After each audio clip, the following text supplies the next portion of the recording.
Hey there, welcome to saas.unbound, brought to you by saas.group.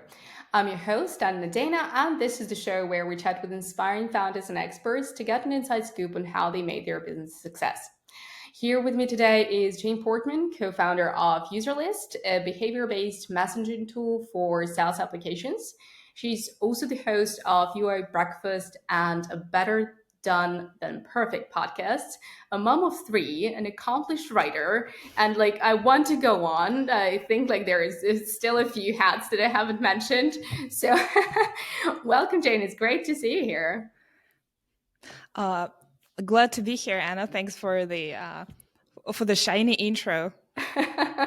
Yeah, I mean it's great. And when I interview female founders, especially with kids, I think there is no limit to what a human being can do because it's a full-time job to have kids. It's a full-time job to have a company.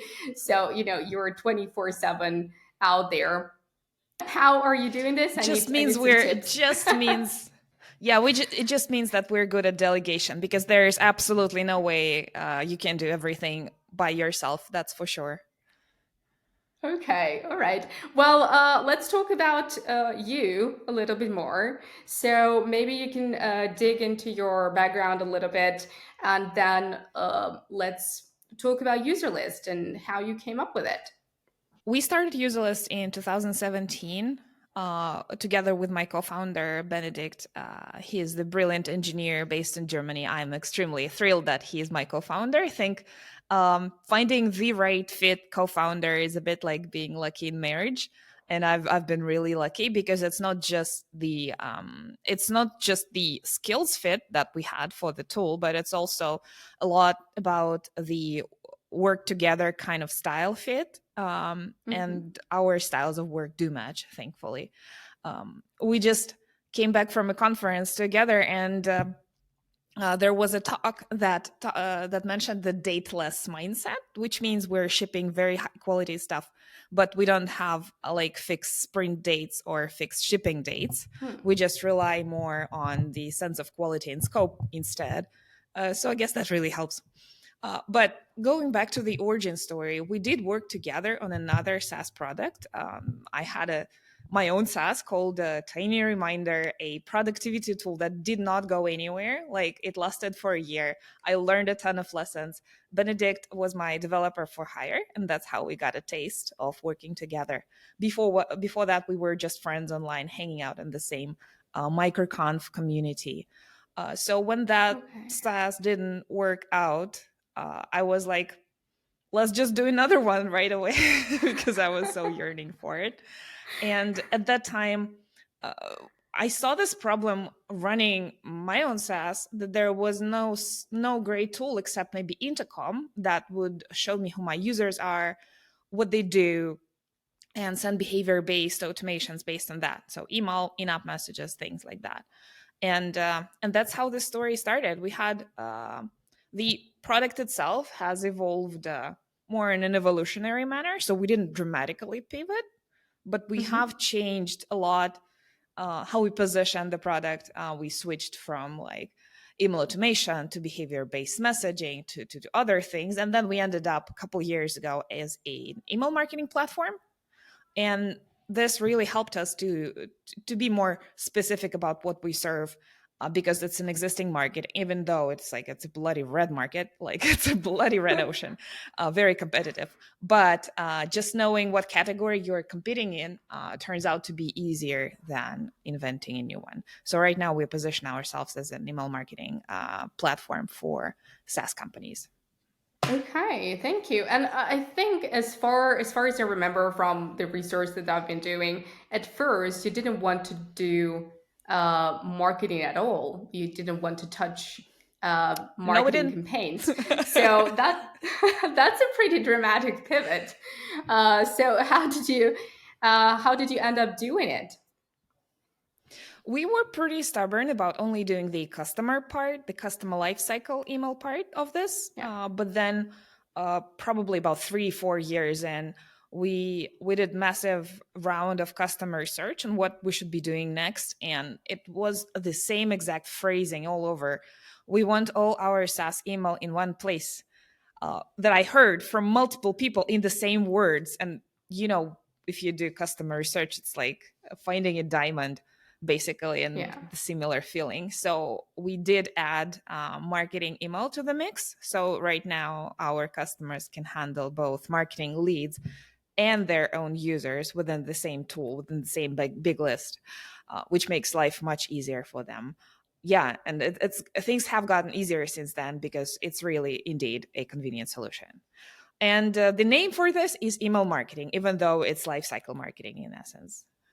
Okay. All right. Well, so many questions, and I went to the website obviously, and I tried to do my best to understand how the product works. And there are so many features and like so many documents.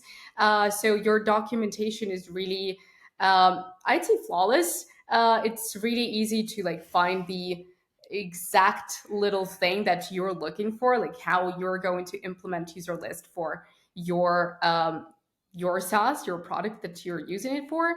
How did you get there? Or how did you understand that that's the way to go? Because as far as I remember from one of your podcasts, you said educating customers is one of the biggest challenges, and the best way to go with it is to avoid it and to just choose a product to go to the market with, that people already know, and you don't have to teach them how it works and what it's for. Yeah, we're talking about educating customer that about the needs, that they need the product. So about the product Okay. category.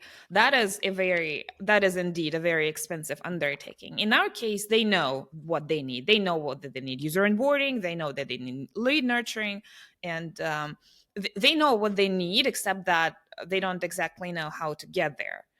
So that part we've been really building over the years, and we have had like worksheets and templates from almost day one to help our customers get started. But the deeper we went, the more we learned about the challenges. Like right now, I'm pretty desperate about like if there is even such a thing as a successful implementation. I'm not sure anymore. It's like we're building a hammer and they need to build a house with it. And that can be any kind of house. It can be hut, it can be mansion, whatever they want. So we're just doing our best to provide the materials.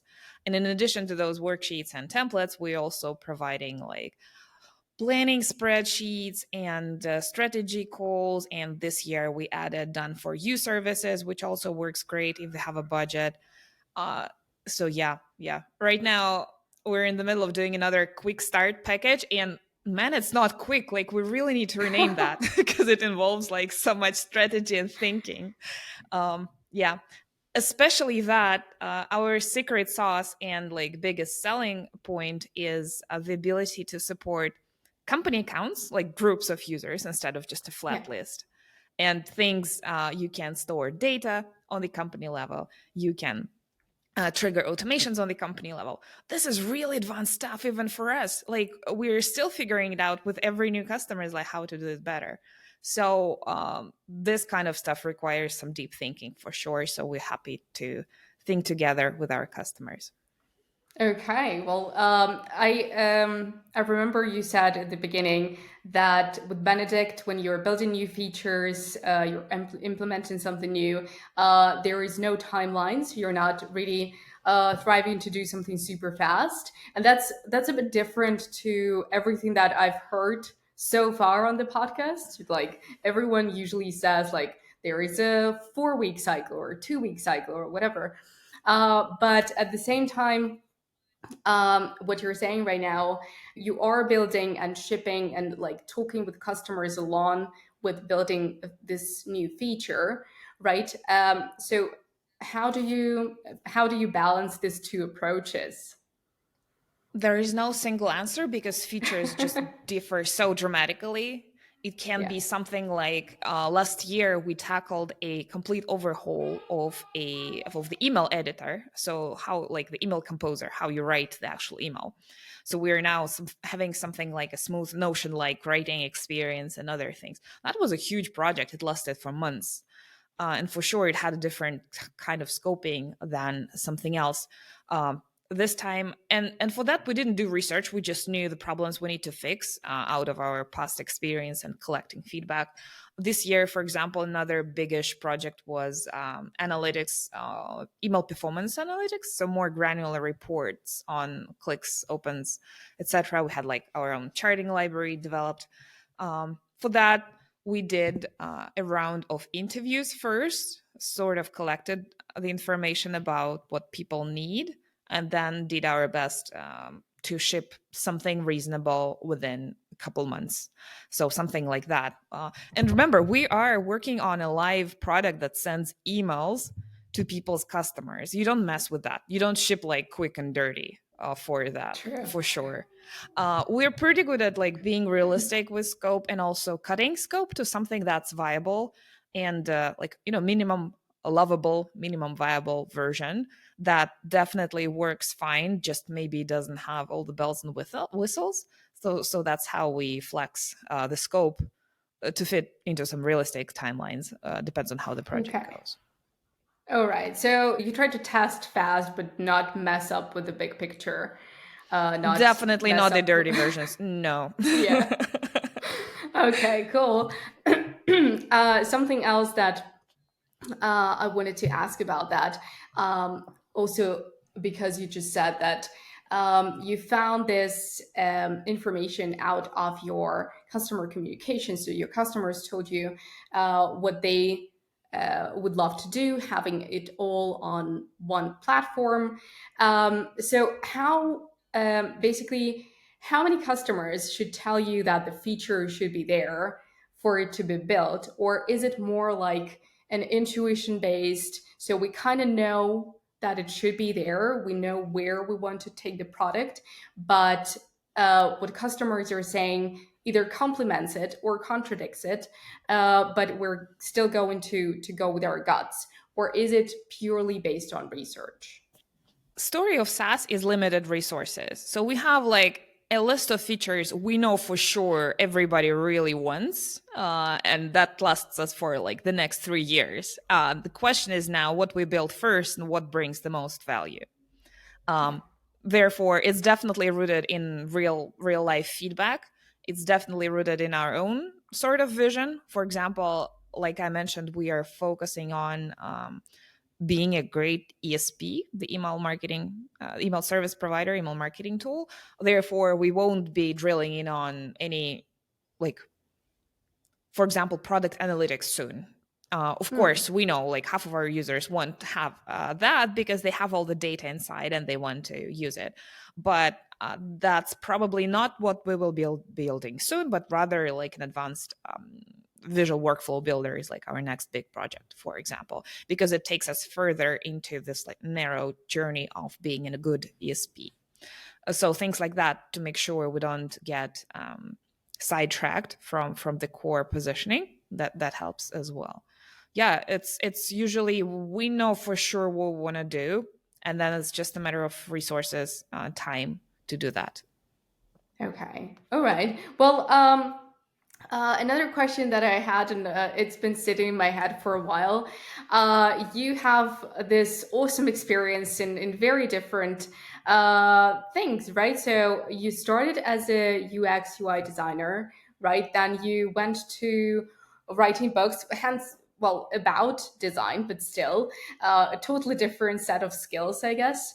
Then you had your first SaaS, which was in productivity space, if I'm not mistaken, and that was Hmm. email automation. So again, a totally different thing. So how did you get to it in the first place? Why did you decide to, from productivity tool, build this email automation SaaS company? Where did you get the idea, and how did you know, like you said at first, that people needed it in the first place? So the journey that you described from UX consulting to books to SaaS, it wasn't exactly like stepping from one thing and forgetting about it and then moving on to the next one. it was more like evolutionary, being a UI UX consultant while using all the other things to build authority and to get clients. So it was very, very intertwined. So the books did serve building the consulting authority. They did help get clients. I was a consultant in SaaS space. So it was helping other founders design their products. And of course, I had to learn how to build products, first practicing in my own like little sandbox with the books and my own marketing email list. So I've never been a stranger to email marketing, really. So I've been selling books to my marketing email list, making a little bit cash on the side, running the podcast. It's been like there since 2014, so it's been also sort of on the back burner all this time. And having watched all these founders, I really wanted to become one myself. So it was a very, very predictable move that I'm going to eventually start my product, except that it did take some guts to, for example, for the first one, I had to really put together some cash in order to afford development and just overall like take the plunge in this journey. Then after doing this first little one, it I learned that it's not that scary as it sounds, and then we were able to undertake this bigger project with Benedict. Um, One of my learnings was that little vitamin products are a dime a dozen, and what a really good project is essential infrastructure that is close to the money, close to the customers, that is like perceived as a serious product, and that's how we got started with Userlist.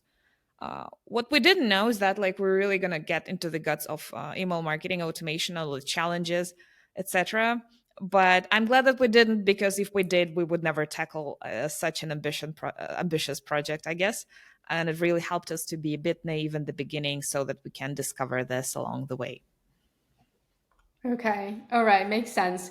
Obviously, and I mean, you've been building your personal brand for a while. I've digged a bit into what you've been doing, and there is this one podcast. Now you're doing another podcast with Userlist, where you also interview amazing guests.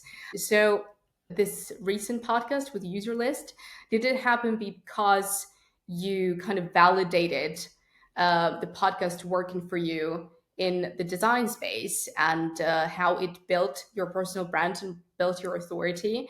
And did your previous experience with the books and the podcast help Userlist to start and maybe to get some of the first clients, and then you moved to doing another podcast to dig in deeper into email automation, or just building a community of SaaS founders that are, I guess, potentially all your customers?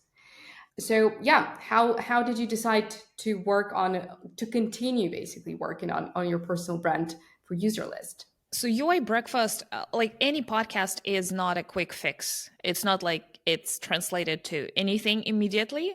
It takes ages of work. The only immediate ROI you get is a learning for yourself, so you get to pick the brain of amazing people from day one, and b making friends, so you get to make friends with those people that you're picking the brain of. These are like the Yeah. two most important things, and these are the things I enjoy the most. um, then I'm a really seasoned old podcaster, so I knew the drill how to start one. I knew the drill. We had all the processes and autopilot, so we do have a podcast manager. And back then, 2 years ago when we started Better Done Than Perfect, we did have all the processes nailed.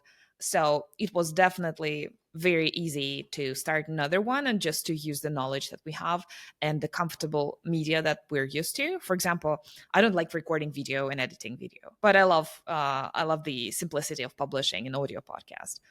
That's my favorite type. Like, it's much easier to show up for an interview than to like write a blog post, let's say. Like, a blog post is much more work than a podcast interview. Especially, like, there's still a lot of infrastructure and work involved, but it can be delegated, so I can just show up to the guest, interview them, enjoy myself, and like reap the benefits. So we were just using what we know, a tool we know for the Userlist brand. The reason why it was this a different show is because we didn't want to kill the previous one by pivoting entirely to like marketing topics. Mm. So what we're doing right now is we're publishing BDTP episodes to the UI Breakfast feed because they're still somewhat related. So the UI Breakfast feed currently consists of original UI Breakfast episodes intertwined with Better Done Than Perfect. And so that you know, the audience is different, like in size. Oh my God, how it is different. The I'm not going to go in numbers, but it's like probably 5 to 10x different of I'm comparing the native BDTP, like RSS feed audience, Yeah. and UI Breakfast podcast feed audience. UI Breakfast has been out there since 2014. It's one of the most accomplished and promoted design podcasts. And BDTP is just another fresh new podcast that popped up later. And growth for such things, it's never linear. Like it takes ages to get going. So I'm really lucky to leverage the UI Breakfast audience for the BTTP topics. If that makes sense. Yeah, Yeah. that's why it doesn't make Sure. sense to kill off UI breakfast. And I love to keep doing some design interviews because that like kind of satisfies my inner designer. Even if I don't design that much these days, at least I can talk to designers. Right. Okay. No, I mean, I completely understand. Like this podcast was never really set off to be viral or anything like that. We always knew that at first it's going to take a ton of time and effort, but if 30 founders um, watch the podcast or come to the podcast and one of them then comes to us and say, hey guys, you're cool, we want to sell our company to you, then this is great. This is a great accomplishment. This is Mm-hmm. exactly what we're aiming for. So I completely understand. Podcasting has a very very minimal marketing benefit in general. Like it's probably great in helping you build relationship with a couple hundred people or so, but it's absolutely not enough to sell a SaaS. And if we compare, there was another like aspect to your question, which was like, did UI Breakfast help you sell Userlist first? Yeah. If anything, the mailing list is much more commercial asset than a podcast feed. So you can launch things to your email list. You can send them like call to action if you want, even though that didn't really help much, but it's still, at least you have the channel to do that. Podcasting, you really really weak in terms of like calls to action, and also very little feedback. It's a pretty silent medium. So don't get this illusion that podcast is like a solution to everything in the world. Is definitely not. Right. Right. Yes, it looks more glamorous than it is, and it seems like it's all rainbows and Hmm. butterflies, and you talk to cool people, and obviously you guys have to be successful because of it. But no, that's just building the brand. So, oh, great to talk to a fellow podcaster. I'll probably pick your brain afterwards if you don't mind about podcasting. But let's talk more about the product and how you're doing it. Just before the episode, we discussed a little bit how you are building a really dependable software that's if you're in, you're really hooked. Like there is virtually no churn there because it's something that you grow to love and you grow to see the benefits of it, but it also has a very long sales cycle, right? So how do you deal with that? What is the sales cycle, and how what are your hacks to speed it up if there is anything? There is no hack. There is no hack. Definitely not. That's it. Um, Okay, we like finished the you podcast here. mentioned, Userlist is an email service provider, so you usually pick one for yourself, and it lasts a few years at least. So you can love it, you can hate it all, you can do whatever. And people usually do have rather strong feelings about their software because it can get frustrating if you can't get done what you want to get done in it. So it's not uncommon for people to have like strong feelings, positive or negative, about their email software.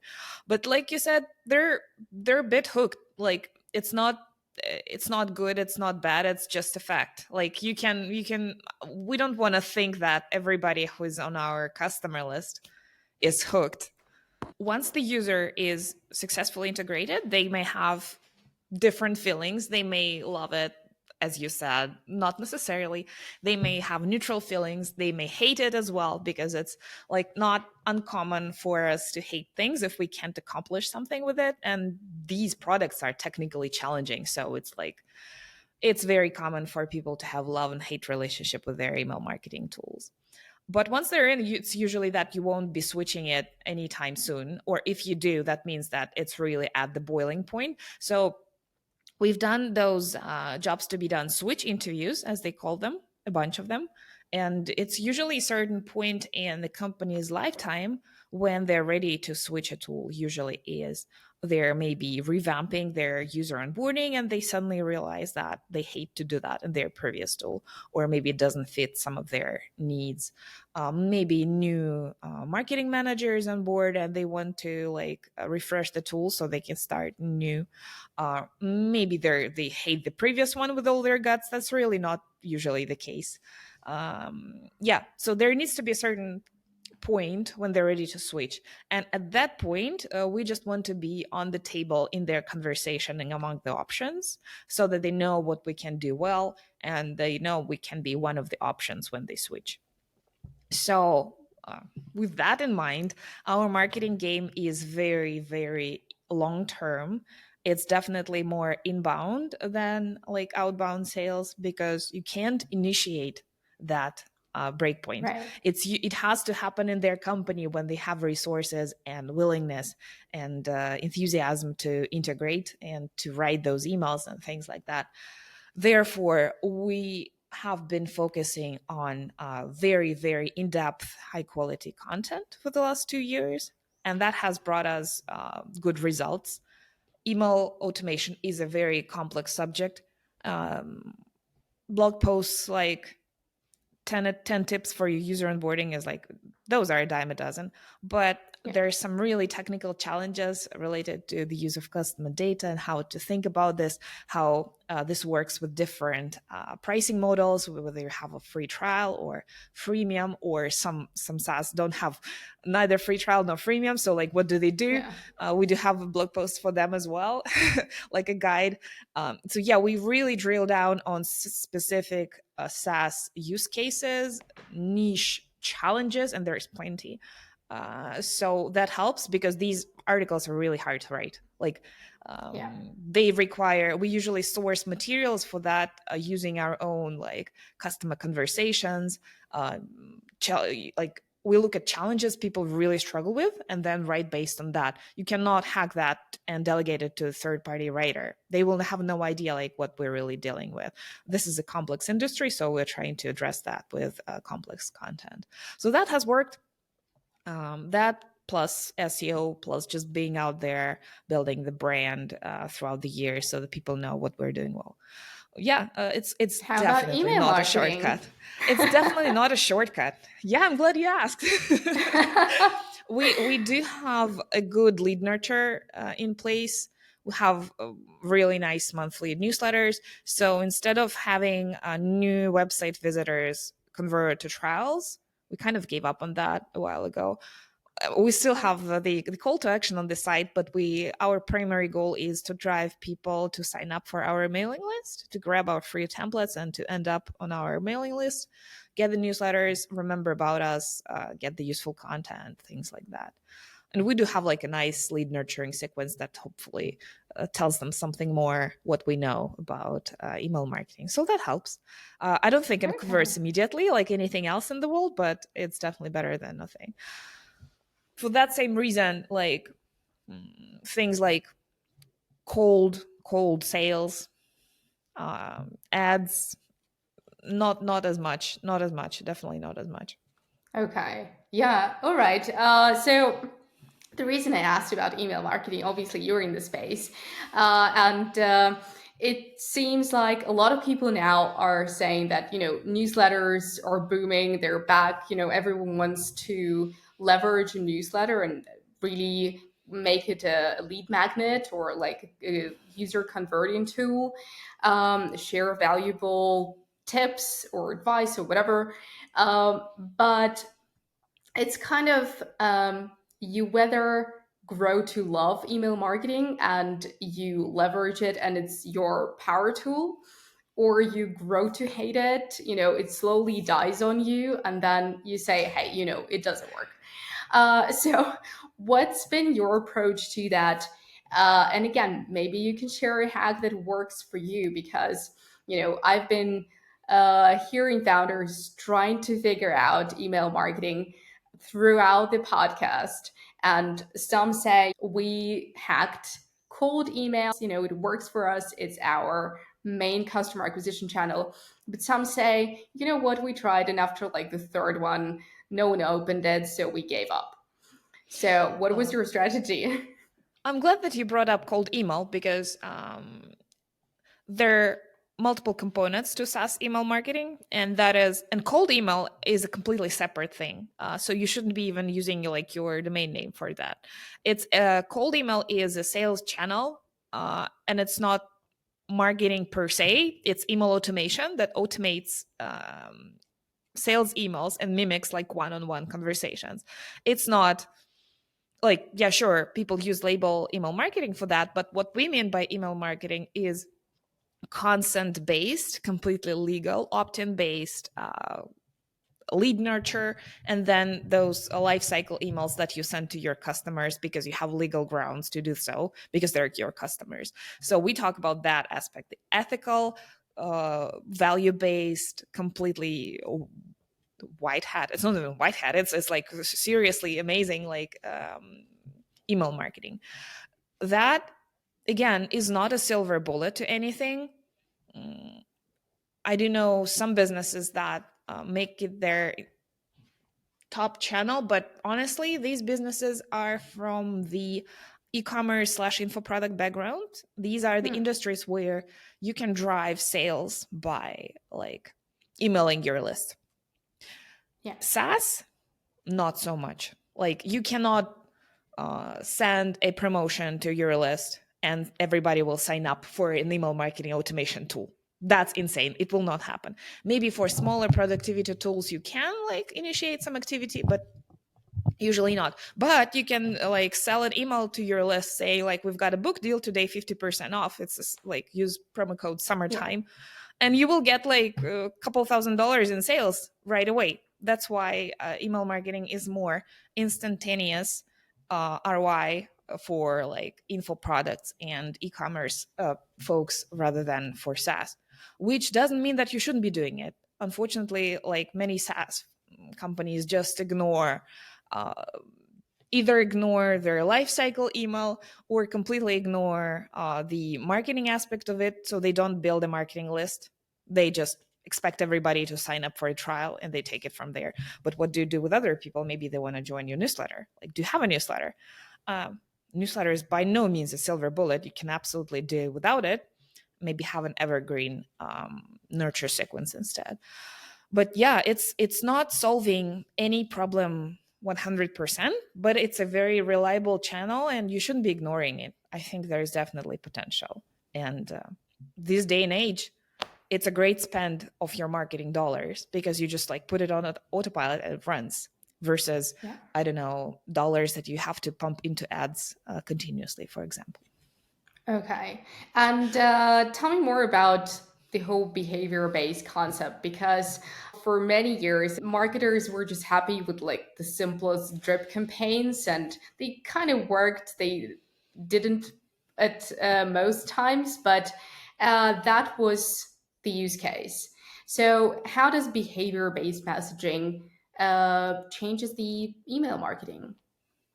So when you say behavior based, you envision like a complex chart of different flows and arrows and things. Yeah. But it's not that complexity that really drives behavior based. Like behavior based can still be rather simple and transparent. The biggest complexity is that it requires behavior data to run on. So you need to know what people are doing inside your product, and that is done through certain metrics. We call them properties and events, and you need to plan what you want to track about them, and then you need to send this information from the back end of your product, not through the JavaScript widget, not button clicks. We mean like if it's a photo editing tool, we mean the number of photos and projects and like certain feature flags. Are they using this or that yet? So you want information about their success situation. um, that does not come natural to like marketers, because we're all used to like, oh, plug and play JavaScript widget, like you're done, behavior based. Yeah. That kind of behavior, like with a JavaScript widget, you can track button clicks, you can track page visits. That's not behavior. Behavior is like what happens at the back end of your tool with the user. So that part is probably the biggest challenge. And then using that information, you can do things based on it. You can trigger campaigns, you can eliminate irrelevant messages. For example, the classic onboarding doesn't have to be a complex tree of things. It can be just a linear sequence when you send the majority of the messages to everybody, like it is a drip sequence, but you would then only send certain messages if something hasn't happened yet. So like you're kind of replicating the job of a customer success manager. If their projects are still zero, means they haven't started using the project's feature yet. So you can ask them, like give them advice. Maybe second time you check in with them about it, you can offer them a onboarding call with your technical team, things like that. So Okay.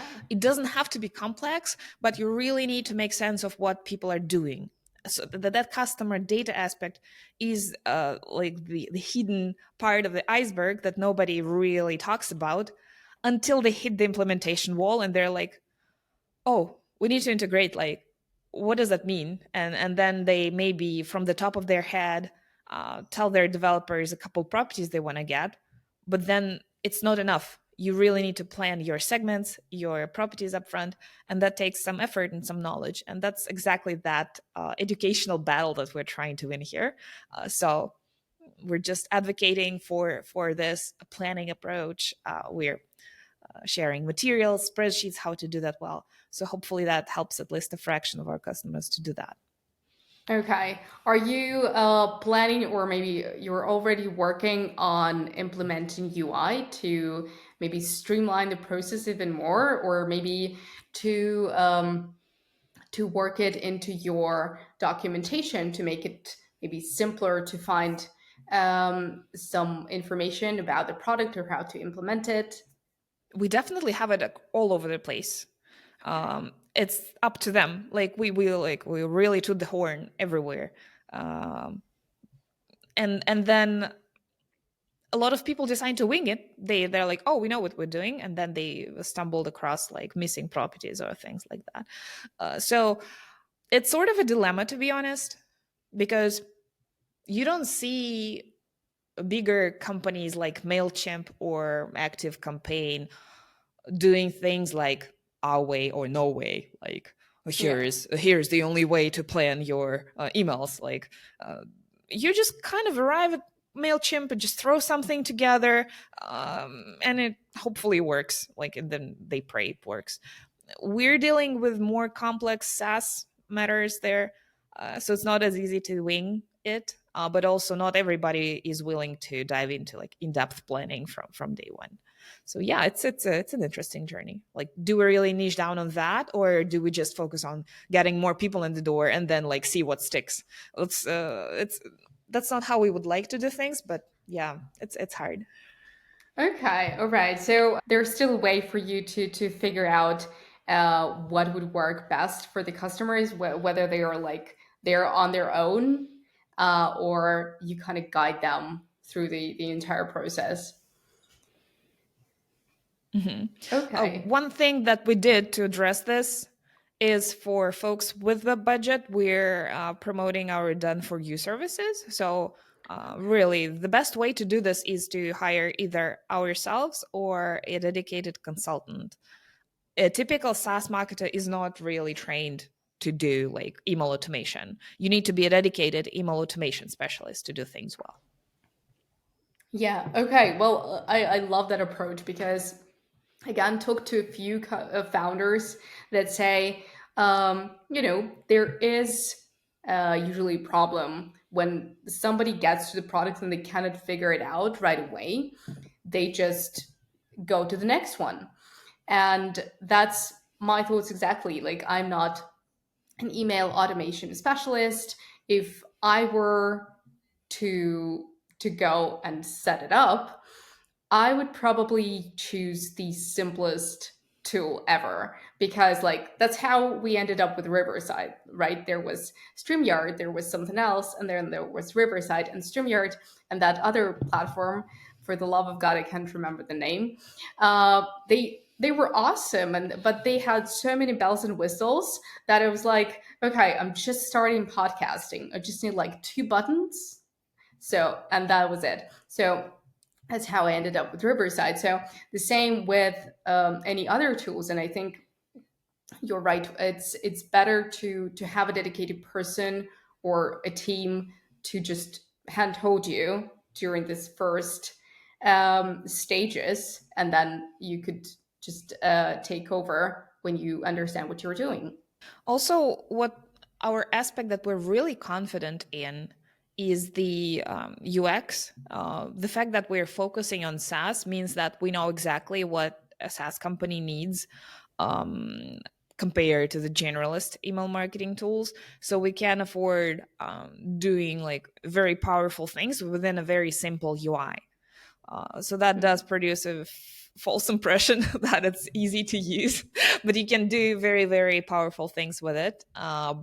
And still like make sense of what's happening. That's really cool. So if you compare our UI to like existing mature platforms, I'm very, very confident that we win on that front, on the terms of like simplicity and focus. But to get people to use the UI is a whole different story. I mean, just to get them inside the product, it's a marketing play, so it's not as transparent. True. Yeah. Okay. All right. So just a couple more questions that I really want to ask. The first one is something that everyone gets. So so far in your journey with Userlist, what do you think has been your biggest win and biggest failure? Ooh, these are some great questions. I'll start with the failure one as soon as I come up with that. So the biggest hardship has been the few years where we stumbled around with our positioning. Like I mentioned, I do think we didn't clearly convey what we're doing well until we came across this, just like simplifying everything to an email service provider. Until we did that, it was really hard to explain what we do. And it's a very bad feeling when you have like a complex, powerful product, but when you're explaining what it does, people just not get it in the live conversation, in their like elevator pitch situations. It's really painful. So I guess we lost a few years there, but those again were pretty early years. I guess we just had our own evolutionary way. And the biggest win is probably content marketing. We're really, over the last 2 years, we have initiated SEO and built like almost an empire in our blog. We have a really, really amazing blog.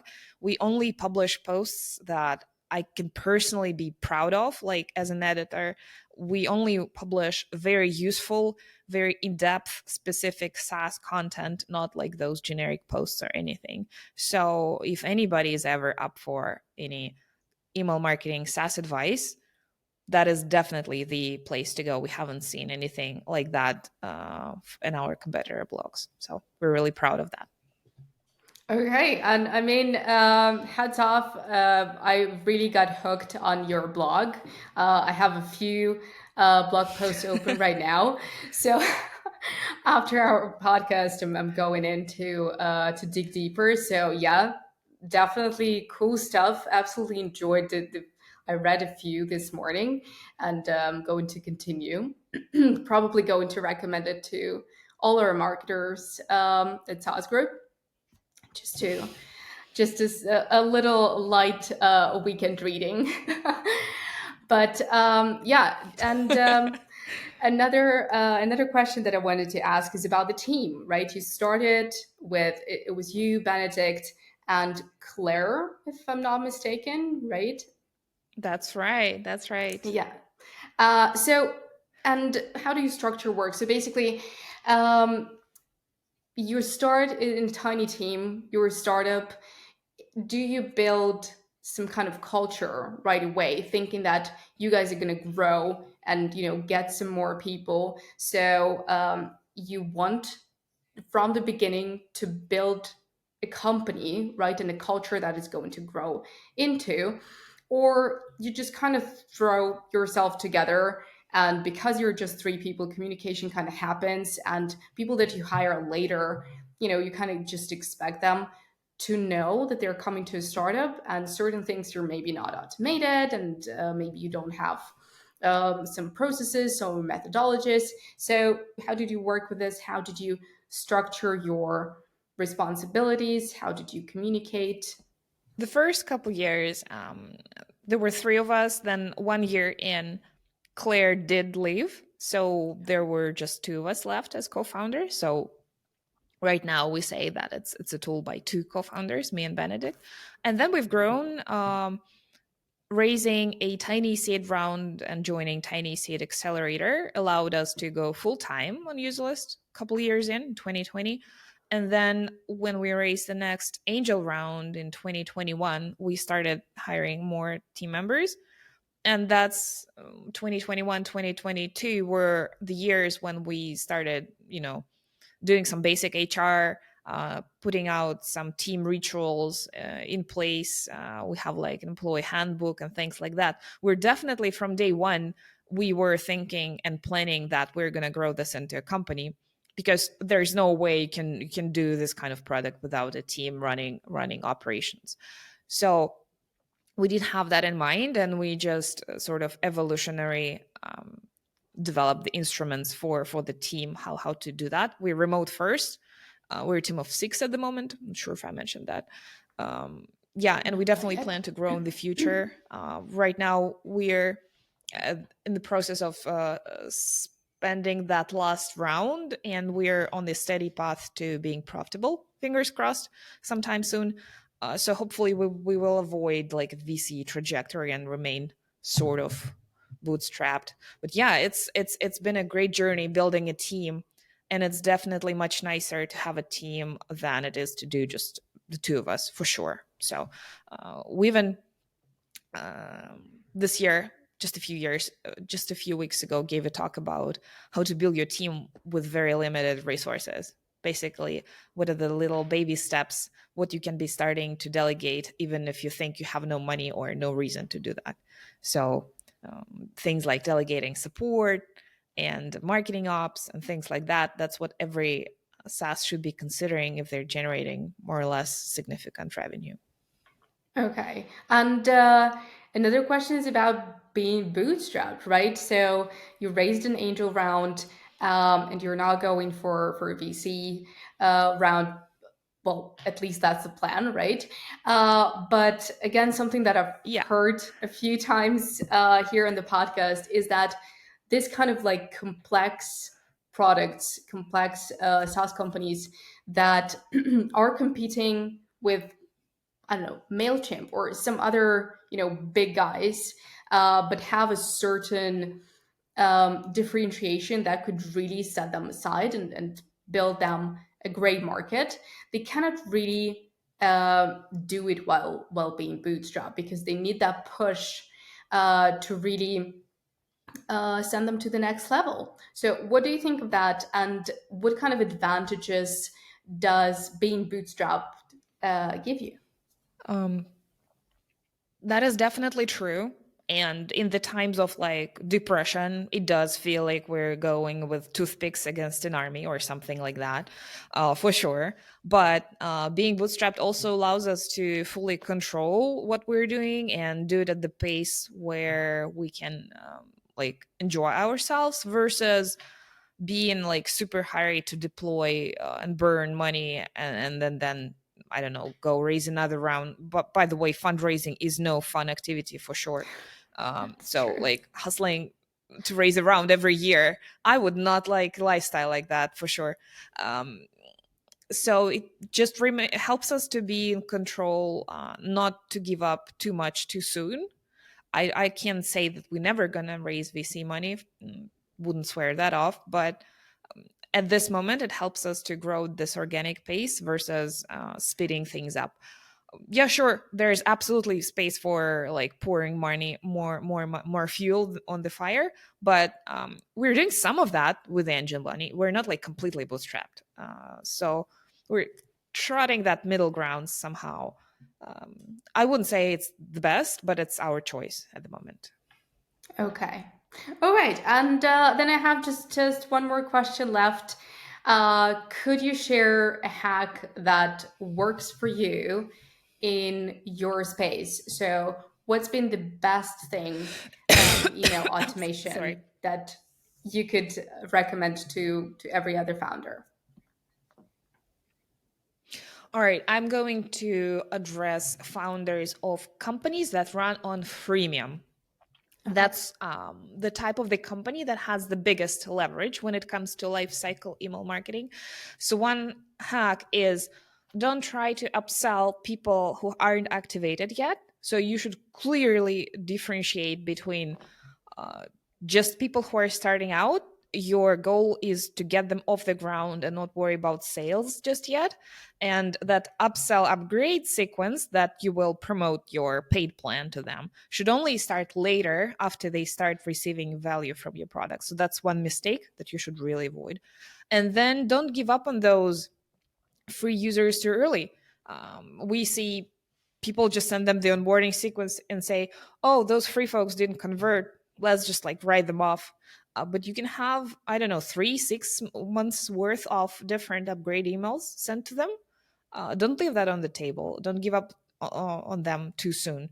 And that doesn't have to be hard sell like salesy emails. It can be inspirational content, can be helpful content, all kinds of things you can do to stay in touch with them. So don't upsell free users to paid too early if you run on freemium, but also don't give up on those free plan users too soon. Do nurture them a bit longer. Okay. All right. That's a great one. I have a ton of really fun experiences with emails, like sales emails or upgrade emails. It's I think the funniest one I got a couple of weeks ago, and I'm not even sure I understand what the guys are selling because they've been bombarding me with emails, but I haven't really understood like what this is about. But the last email they sent me had a title, "We thought you're a cool dog." And it was like, okay, this is Oh, just nice. bad. So, Did you open it though? Did you open it? yeah, I did. I did. But just Yes, out of that's the curiosity, idea. That's like, the idea. They're using the like. are they going to insult me a little more? It's just, I didn't, I was in that mood to figure it out. But Yeah. Okay. Well, hopefully, you folks listen to Jane and go to to Userlist blog and learn how to do it a bit better, nicer. Don't call people dogs in your email. Jane knows how to do it properly. So check out Userlist. And Jane, if people want to find you and talk to you, how can they do that? I'm personally at, well, Userlist blog. You can find the podcast on the same website. My personal domain is uibreakfast.com, and I'm uibreakfast on Twitter and LinkedIn if you want to get in touch. Okay. Well, thank you so much for this interview. It's been amazingly insightful and fun. That's all we love. So hopefully user list goes a long way. I mean, I'll definitely be looking at what you're doing and take care. Thank you very much, Anna. Nice being here.